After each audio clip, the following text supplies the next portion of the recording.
Hello, and welcome to part 2 of the section 3 2 notes. So obviously, you guys have all done the distributive property before, but have you done the distributive property with massive amounts of exponents? I don't know. But in case you need some help, here you go. So we do know how the distributive property works. I want to take that outside guy times that first inside guy. I think it'd be pretty darn obvious that you're going to get a 15 as part of your answer there. But the question would be what to do with the n's and the p's. So we had filled in a chart in this section and in the previous section that tells you the rule for exponents when multiplying is to add them. So if I had an n to the third and an n to the first, that'd be a total n to the fourth. If I had p to the first, that guy right there, p to the fourth, that'd be a total p to the fifth. That's it. So a little more going on here, but still the same concept. And if you knew or know the rules for exponents, no big deal. So multiply the coefficients. I get a 3 times 11. I get an n to the third and an n to the second for a total of n to the fifth. I get a p to the first and a p to the second for a total p to the third. So the question is, can we go any further? Well, the only way I can add stuff together if they're like terms. In other words, when I get done, I would have to keep the exponents the same as they were to start with. And they're not the same to begin with. So the first one has an n to the fourth. The second one has n to the fifth. How do I combine those together and write the same thing? I can't do it. So we're done. So the only way I can add them together is if the exponents are exactly the same. Outside times inside. Multiply the coefficients. Add the exponents. 9 times 3.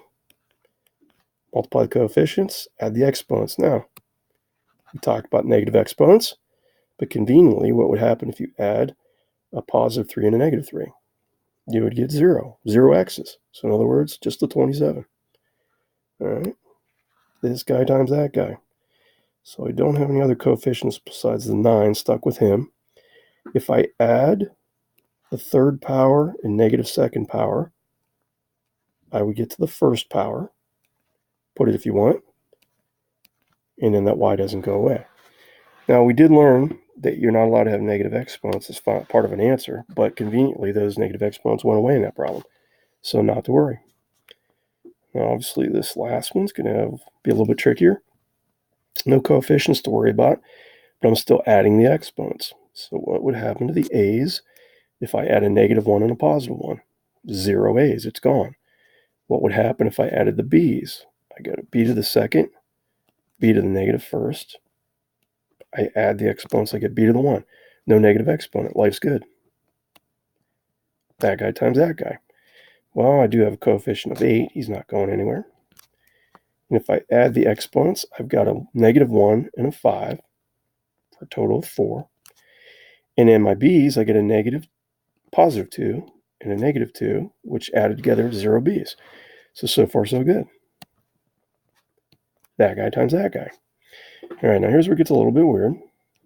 I still got to add the exponents. So a negative 1 exponent and a negative 3 exponent would be negative 4. But again, keep in mind, I'm multiplying all of this stuff out here times this guy. So that b squared is not going to go away. And that's almost it. So if you look at the first two answers, no negative exponents left. They went away. But on this last answer, we have a negative exponent. And that's a no-no in math. Now, here's what can be a confusing part. So some people will see this and they'll want to write one great big fraction bar like this.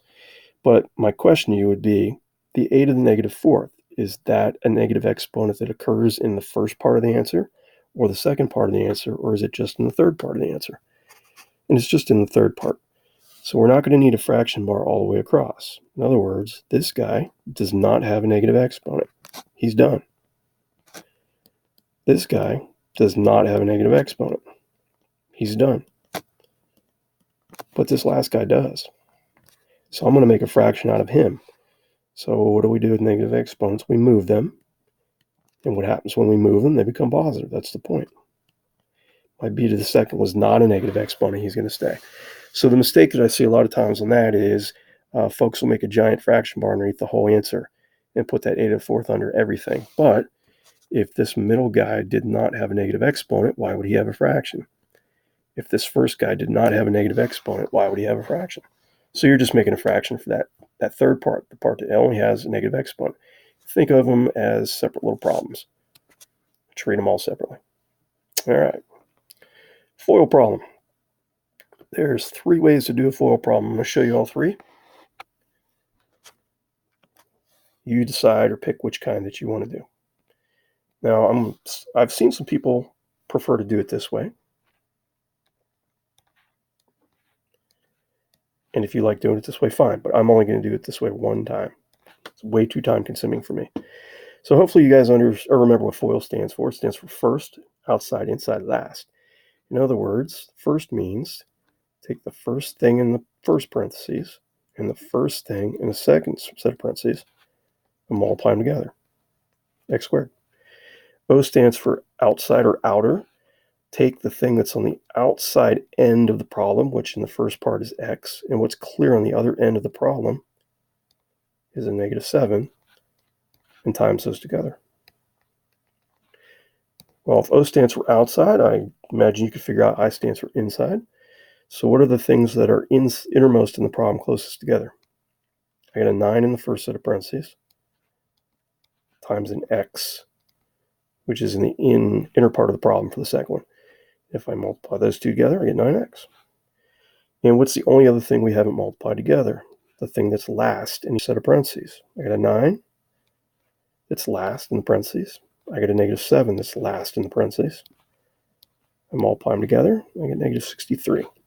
Now, regardless of which way you do it, we're going to show you just the way most people do a FOIL problem and something later that's called a box, using a box method.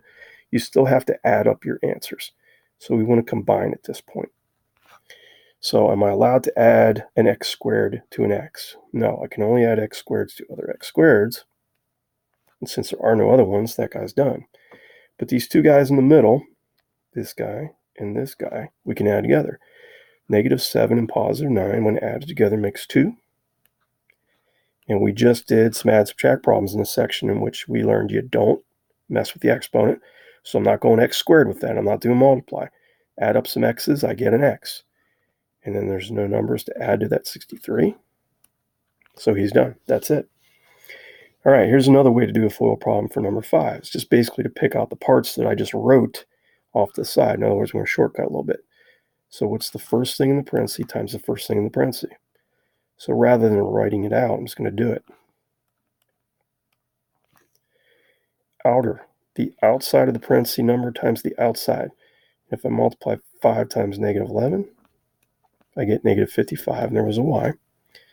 These two guys are the innermost in the problem. So again, rather than just writing them out, I'm just going to do it. I'm going to times them together. I get -8y. And then the last guy in the parentheses times the last guy in the parentheses. Negative times negative, +22. But just like the last problem, we do have to add them up from here. So if I combine these guys, I get a 20y squared. There are no other y squareds to add it to. I get a -55 and a -8, total -63. Add a bunch of y's together, I get a y. No numbers to add the 22 to, and that's it. Okay, I'm going to do number 6, this method. You're not going to have time to do all the FOIL problems in part 2, so would like you to see here. I'm going to scroll down real quick in case you're planning on skipping part 3. Don't skip part 3. So on number 1 down here at the bottom, if I have to multiply a smaller one times a bigger set of parentheses, there's something called the box method. You should really check that out. So first one times first one, 49a squared. Multiply the outside guy, +28. There's an a and a b. Multiply the inside two. I'm going to run out of room, so I'm going to write them underneath. -28 ab. And then last one times last one, negative times a positive, be -16 b squared. Combine. So what happens to a -28 and a +28 if I combine them? These guys would cancel. And then you're looking at your answer.